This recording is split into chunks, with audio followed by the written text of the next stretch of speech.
தனுசு ராசி அன்பர்களே, சுக்கிர பயிற்சியால் என்ன பலன்? மீன மனையில் சுக்கிர பகவான் உச்ச பலம். இந்த தனுசு ராசி அன்பர்களுக்கு சுக்கிர பகவான் யார் அப்படின்னா, ஆறுக்குரியவன், சத்ருஸ்தானத்தின் அதிபதி. அதாவது கடன், நோய், எதிர்ப்பு, பகை, வம்பு, வழக்கை கொடுக்கக்கூடிய கிரகம் அந்த சுக்கிரன். அதே சமயத்தில் இந்த தனுசு ராசி அன்பர்களுக்கு லாபத்தை கொடுக்கக்கூடியவனும் அதே சுக்கிரன் தான். அந்த சுக்கிரன் உச்ச பலத்தோட வலிமையாக உங்க ராசிக்கு 4ஆம் இடம் என்று சொல்லக்கூடிய சுகஸ்தானத்தில் போய் அமர்ந்திருக்கு. சார், சுக்கிரன் உச்சபலம் அடைவதால் என்ன மாதிரியான பலன் அப்படின்னு நீங்கள் கேட்டிங்கன்னா, ஆறுக்குரியவன் தனக்கு 11ஆம் இடமான லாபஸ்தானத்தில் உட்கார்ந்துருக்கு. அப்படின்னா என்ன அர்த்தம்? கடன் என்கின்ற அமைப்பு நிச்சயமாக ஏற்படுத்தும். ஒன்று கடனை வாங்குவதை பற்றிய எண்ண ஓட்டங்கள், அல்லது கடனை அடைப்பதற்குண்டான எண்ண ஓட்டங்கள். இது ரெண்டில் ஏதாவது இந்த கடனை பற்றிய சிந்தனை உணர்வுகள் இல்லாமல் தனுசுக்கு நிச்சயமாக இல்லை. வேலை கிடைத்துவிடும். அடுத்த நல்ல விஷயம் என்னன்னா, வேலை.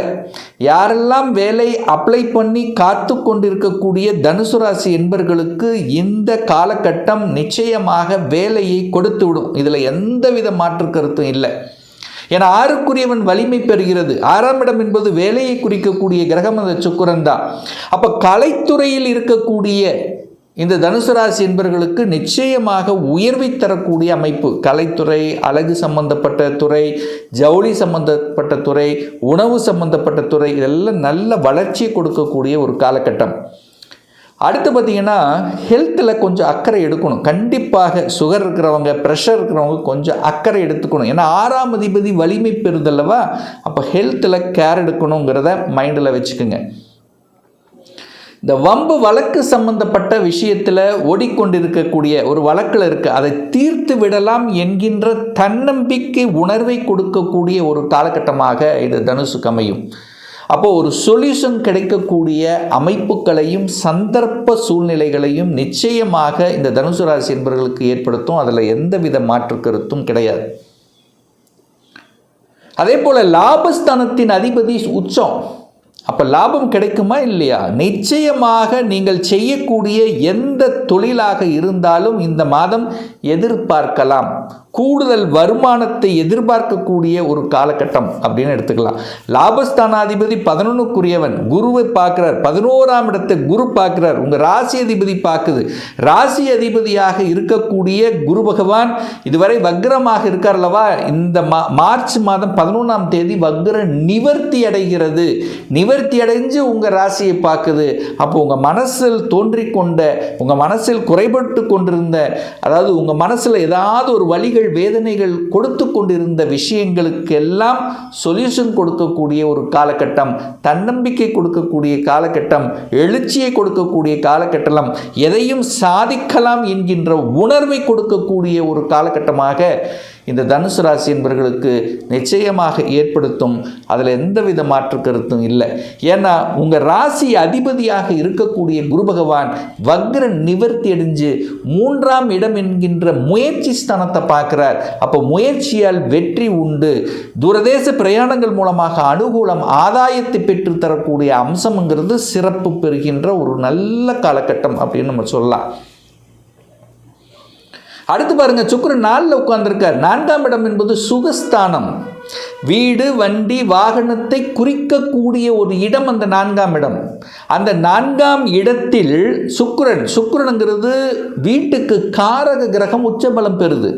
அப்போ காரக கிரகம் வலிமை பெறும்போது அந்த யாரெல்லாம் வீடு வாங்கணுங்கிற எண்ண ஓட்டத்தில் இருக்கக்கூடிய அத்தனை தனுசு ராசி என்பவர்களுக்கு அதுக்கு ஒரு சுமூகமான வாங்கிக்கலாம், வாங்குவதற்கு தடை இல்லை.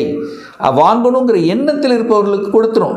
இல்லை அப்படின்னா கூட அட்லீஸ்ட் அதை பற்றியாவது எண்ண உணர்வுகளை கொடுக்கும். ஒரு வீட்டுக்கு ஏதாவது ஒரு பொருளை வாங்கி போடணும், ஒரு லக்ஸரியாக ஒரு திங்ஸ் வாங்கி போடணும், சுகமாக இருப்பதற்குண்டான அத்தனை அம்சங்களையும் உருவாக்கும் உங்கள் வீட்டில்.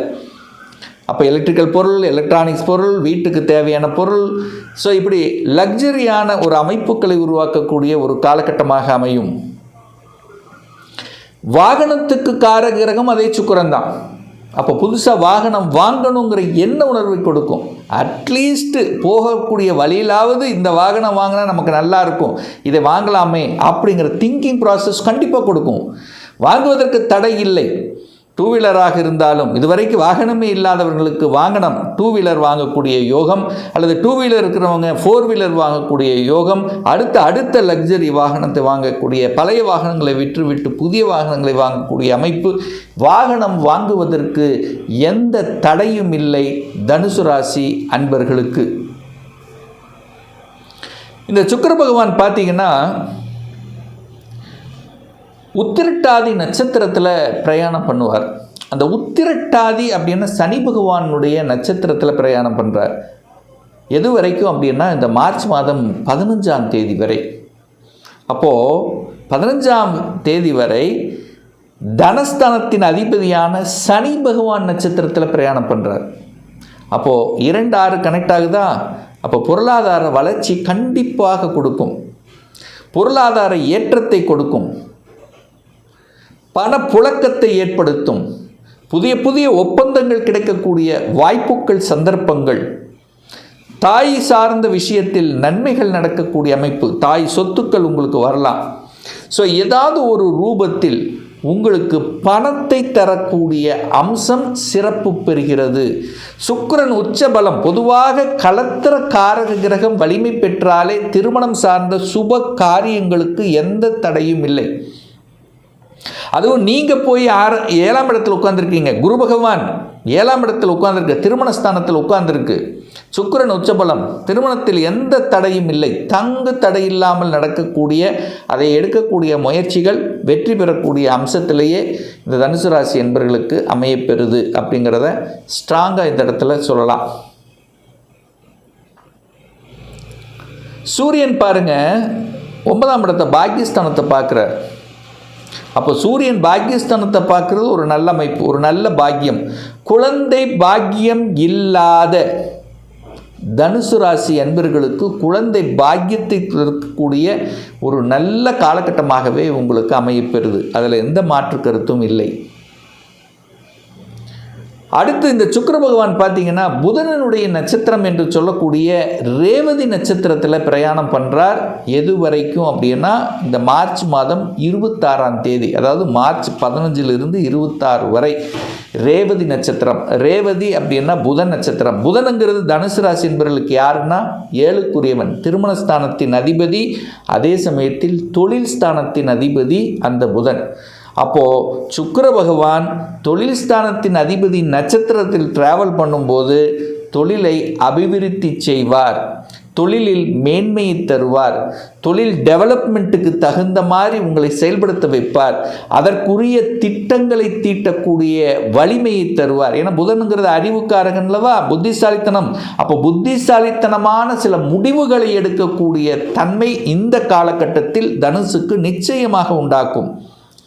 தொழிலை ஆரம்பிக்கணும் என்கின்ற எண்ண ஓட்டங்களை கொடுக்கும். யாருக்கு? இந்த தனுசு ராசி அல்லது தனுசு லக்ன அன்பர்களுக்கு. அப்போ தொழில் சார்ந்த விஷயத்தில் முன்னேற்ற பலனை தரக்கூடிய அம்சம் இந்த காலகட்டம் நிச்சயமாக உண்டு. சுக்கிரன் புதன் காம்பினேஷன் வந்தாலே இங்கே தகவல் தொடர்பு துறை கம்யூனிகேஷனில் சூப்பர், நல்லது தான். ஒரு நல்ல ஜாக்பாட் சொல்லலாம். நல்ல வளர்ச்சி கொடுக்கும், ப்ரமோஷன் கிடைக்கும். நல்ல 10ஆம் இடம் என்பது மதிப்பு, மரியாதை, புகழ், அந்தஸ்து, கௌரவத்தை கொடுக்கக்கூடிய இடமும் அந்த 10ஆம் இடம் தான். தொழிலின் மூலமாக கௌரவத்தை நிலைநாட்டக்கூடிய தன்மை, அல்லது சமூகத்தில் 7ஆம் இடம் சமூகம், 7ஆம் அதிபதி. அப்போ சமூகத்தின் வாயிலாக நற்பலனை செய்து கொண்டு அதன் மூலமாக கௌரவத்தை அடையக்கூடிய தன்மை. பேச்சின் மூலமாக புதன்னாலே நல்லா பேசுறது, பேச்சு அறிவாற்றல் கொடுக்கக்கூடிய கிரகம். அப்போது தன்னுடைய அறிவை புத்தியை வைத்து செய்யக்கூடிய தொழில்கள் என்ன தொழிலாக இருந்தாலும் சரி, அந்த பேச்சின் மூலமாக நல்ல வருமானம் தரக்கூடிய அமைப்பு. வங்கி சம்பந்தப்பட்ட இது, கவர்மெண்ட் சம்பந்தப்பட்ட விஷயங்கள், அரசியல் ரீதியாக அனுகூலத்தை தரக்கூடிய அமைப்புகள். என சூரியன் 3ஆம் இடத்துல தான் உட்கார்ந்துருக்கார். ஸோ அரசியலில் என்ட்ரி ஆவதற்கான வாய்ப்புகள், சந்தர்ப்பங்கள். ஸோ இந்த மாதிரி நல்ல நல்ல விஷயங்கள், நல்ல செய்திகளை கொடுக்கக்கூடிய அம்சங்கள் சிறப்பு பெறுது. ஒரு சிலருக்கு வெளிநாட்டு செல்லக்கூடிய யோகமும் இந்த காலகட்டத்தில் உண்டு. வெளிநாடு, வெளி மாநிலம், அந்நிய தேசம் சிறப்பு பெறுகின்ற ஒரு நல்ல காலகட்டமாகவே இந்த தனுசு ராசிக்கு அமையவிருக்குங்கிறத ஸ்ட்ராங்காக நம்ம சொல்லலாம்.